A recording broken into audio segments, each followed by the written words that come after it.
Here we will see creating Crystal report with SQL Server in C#.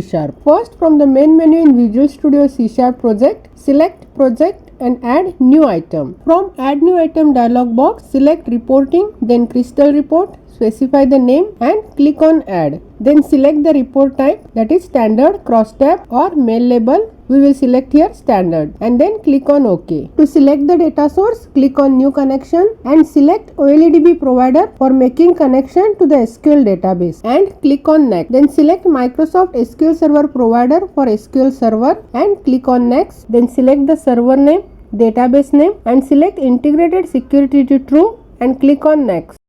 And then click the finish button to open a new dialog box. Then from this dialog box, select the database and the tables that you want to add in report and click on next. Here field tab is used to select the fields that you want to display in report. Select the required field by using this greater than sign or use this double greater than sign to select all the fields. Then group tab is used to make the grouping on specific field. It is optional. If you are not specifying any group, click on next. Then summarized field option is used to display the summary of fields. Select the fields on which you want to display the summary and then click on next. Then select the report format and click on finish. Then report is generated. Here selected fields from the database table are added to the Crystal report. Now we'll create a Crystal report in C#.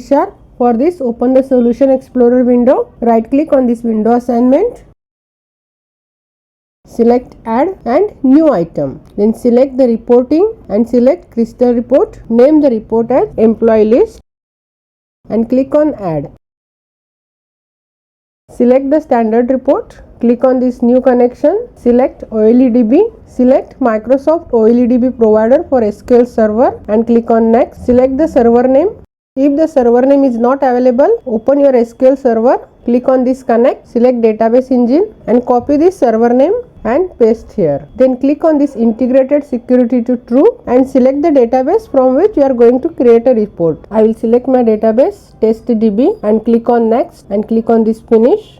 Here database is added. Expand the database, expand the DBO and expand the tables. You will get all the tables that are available under the database. Here I will select employee and click on next. Select the fields that you want to display. I will select employee ID, first name and last name and click on next. I will not make any group, so I will click on next. I don't want to make any selection, so I will click on next and I will click on this finish. It will create a Crystal report with fields employee ID, first name and last name. In main report preview, it will display the data from the employee table.